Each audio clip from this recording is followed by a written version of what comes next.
This summer, after renovations, I got myself a small workspace and I want to rebuild it in a more sci-fi cyberpunk style. This is how it looks like after this first episode, and this is how it looks like in the evening. I started with a rough 3D sketch to decide what the main elements are going to be and how it should all fit together. First challenge was, of course, the overall shape and design of the desk. After a few iterations, I decided to go for it and ordered my first batch of the aluminum extrusions, or 8020, how it's usually called in the US. I've never worked with aluminum extrusions before, so I was missing some essential tools like a proper tapping bit for M8 screws or the bandsaw to be able to make clean cuts through the extrusions themselves.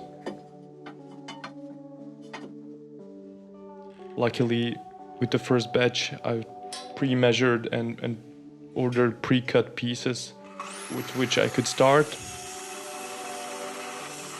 Initially, I was trying to cut them with a circular saw, which left really bad finish on the extrusion, as you can see here.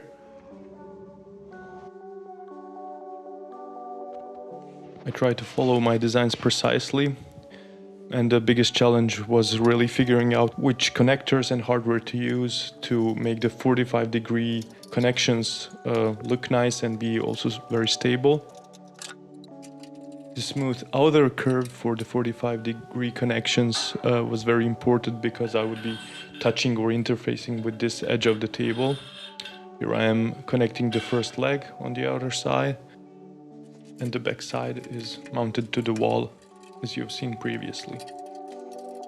Here I'm connecting the rest of the smooth curved 45-degree connectors, and this is the last part on the right before connecting to the actual wall or the last perpendicular part which goes over the radiator on the right. According to the initial design, I've had a part of the desk cover the radiator or the heater body on the right side of the table, but after making it, I didn't really like how it felt or looked like in the room when I was sitting there, so I've adapted design and removed that part. I will make something else out of it later.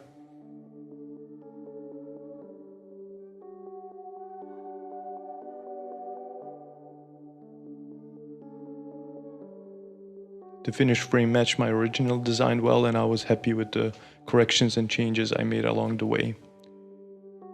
Now I had to figure out the work surface of the desk. For the main part on the right, I decided to try a massive steel plate for stability and resistance.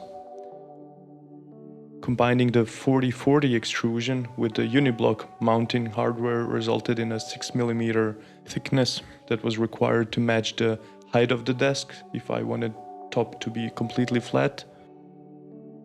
That means I had to order the 6mm thick steel plate, which turned out to be super heavy even for the small part I ordered. Here I'm mounting the uniblock clips and mounting the steel plate.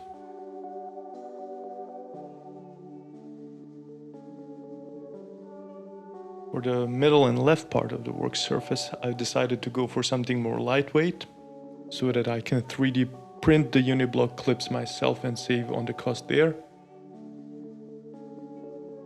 For the surfaces, I discovered ultra high molecular weight polyethylene by watching the tested channel from Adam Savage, where he uses it for his tracing table. Again, to match the desk height, I used the 6mm thickness, which turned out to be a bit flimsy and not the best for dispersing the light, but I had to work on it since I've ordered it now.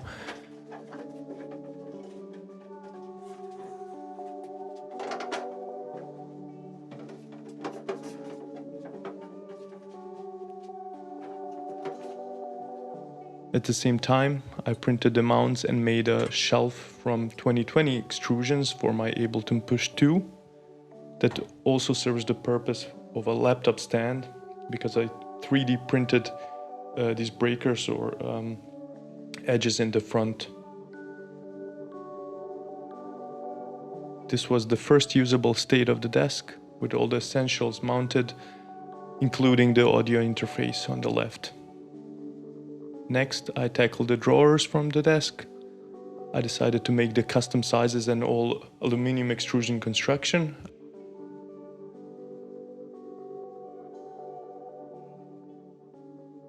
After the first drawer, I was happy with the results and proceeded to make all of them in the same fashion. For the frames of the actual drawers, I used 2040 extrusions. For bottoms, I used the debond plates, which were very strong and very light. They are like a sandwich of aluminum plates with a plastic in between.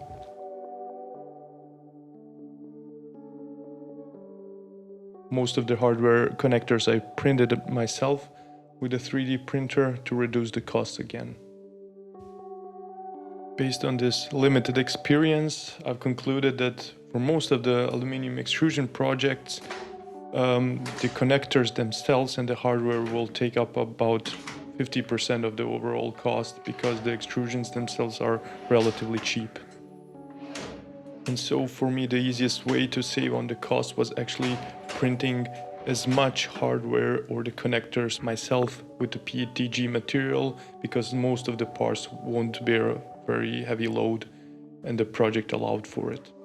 This was the first initial test with the lights under the ultra high molecular weight polyethylene plates. See how it looks like.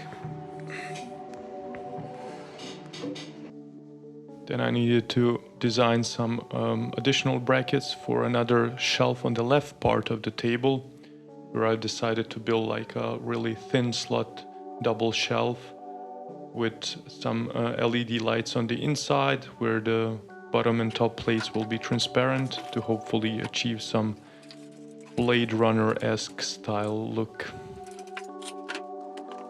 Here I'm cutting the 2020 extrusions with my bandsaw, which makes much better cuts and is much well suited for the aluminum extrusions work. This is literally the absolute cheapest and lowest quality tool I could find, and it still performs so much better than the circular saw.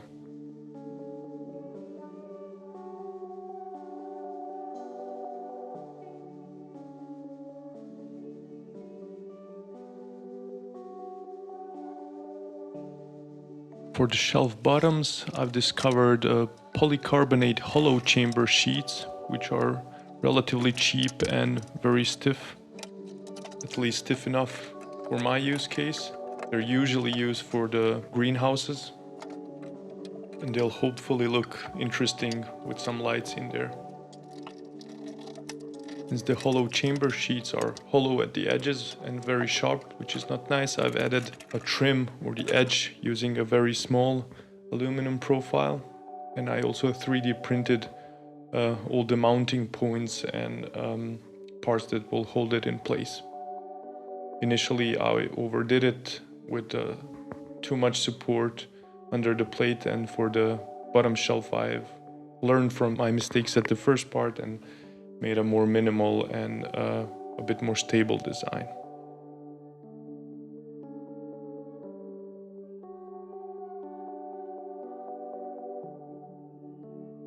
This is how it looked like with the temporarily mounted LED strip.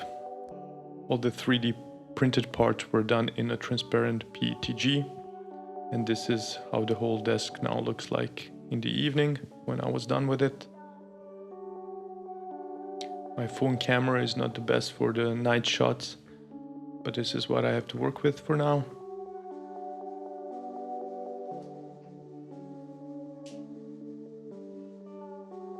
Here's a couple of more shots how it looked like in the morning, and this is a wrap up of the first episode.